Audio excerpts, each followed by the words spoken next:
वासुदेवाय। शान्ताकारम् भुजगशयनम् पद्मनाभम् सुरेशम्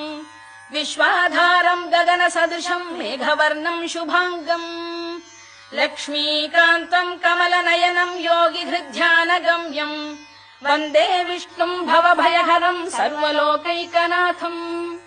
मेघश्यामम् पीतकौशेयवासम् श्रीवत्साङ्कम् कौस्तुभोद्भासिताङ्गम्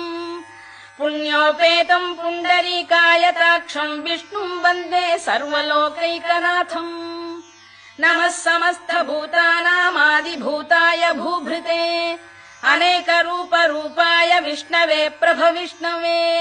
सशङ्खचक्रम् सकिरीटकुण्डलम् सपीतवस्त्रम् सरसीरुभेक्षणम् सहारवक्षस्थलशोभिकौस्तुभम् नमामि विष्णुम् शिरसा चतुर्भुजम्